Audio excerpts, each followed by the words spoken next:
face the Austrians along an enormous common border. The Austrians, in order to counter the Russian threat, gain assurances from Kaiser Wilhelm that Germany will come to Austria's aid should Russia attack. Any open conflict with Russia will trigger a response from the French, who have their own alliance with Russia. The Germans have their spark.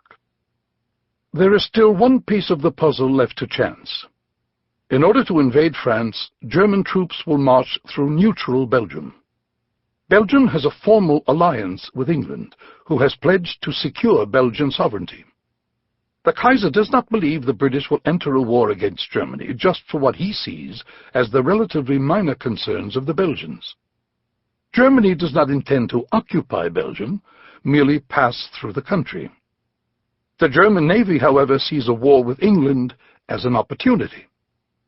For more than a century, the British have dominated the seas, something the ambitious German admirals would like to change. If England enters a war on behalf of the Belgians, so be it. The dominoes are set to fall.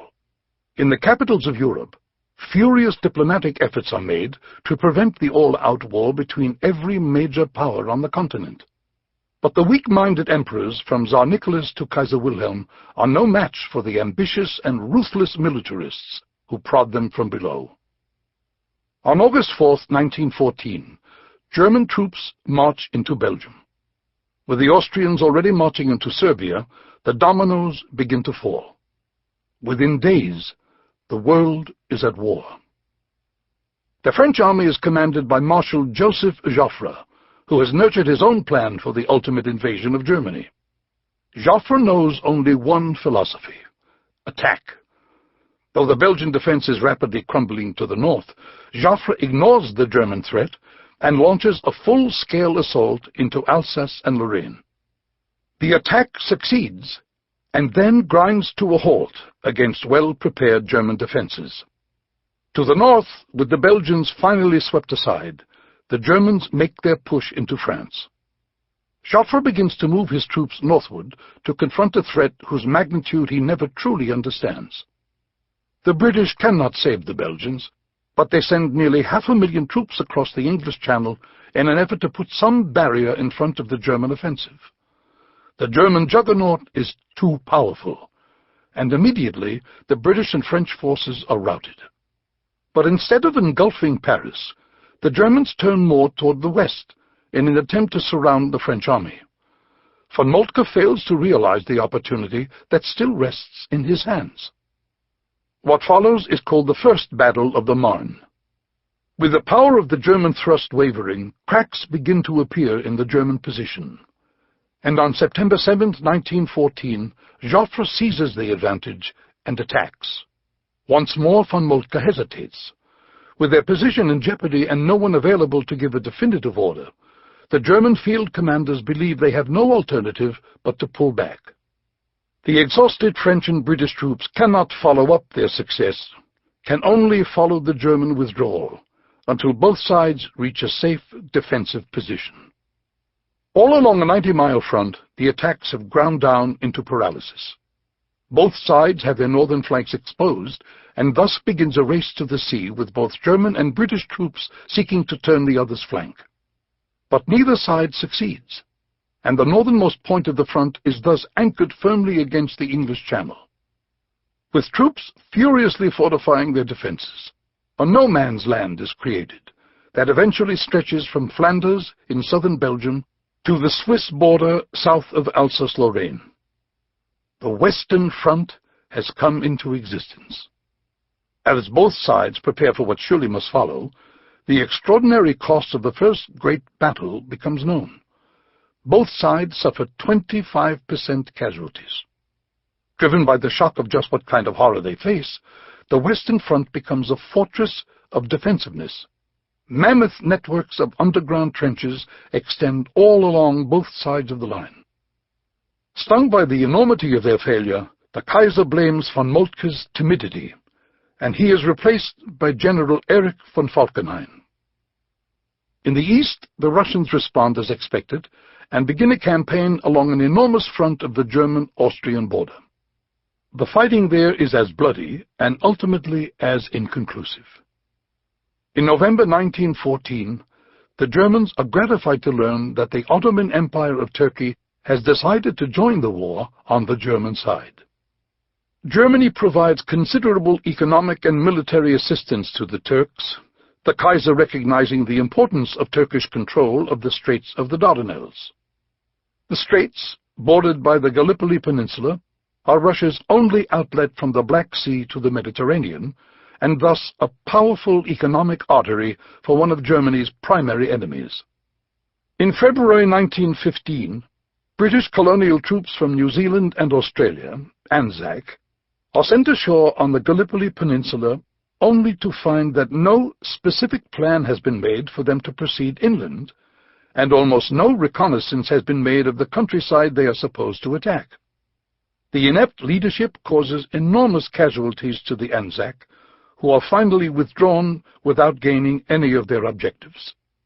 Across the Atlantic Ocean, one great variable remains. The United States, under President Woodrow Wilson, declares immediately that his nation shall follow a course of neutrality. Wilson's principles are born of his own pacifist philosophy, as well as the political reality that the United States is indeed a melting pot of cultures and ethnicities that include significant numbers of citizens and voters sympathetic to every side of the war. Most Americans want no part of what they see as a European problem, and support Wilson's declaration of neutrality. Then the Germans make an enormous strategic mistake. On May 7, 1915, a German submarine off the Irish coast fires 2 torpedoes at the opulent ocean liner Lusitania, which sinks in 20 minutes. Nearly 1,200 people lose their lives, including 124 Americans. Though the Germans claim with some accuracy that the Lusitania was carrying arms as well as passengers, the attack is seen as an unjustifiable atrocity. For the first time, the war has struck directly and blatantly at American interests. December 1915. Doberitz, Germany. Baron Manfred von Richthofen sat straight upright in the front seat, waited, could hear the pilot behind him fiddling with controls, the cables groaning slightly as the pilot worked and tested. Richthofen watched another man standing out front, his hand on the prop, impatient, annoyed with the pilot's careful appraisal of the plane. Finally the pilot said, "Now." The man at the propeller gave one strong pull, the prop jerking into motion, the engine coughing black smoke. Richthofen jumped in his seat, smiled. Finally, the adventure would begin.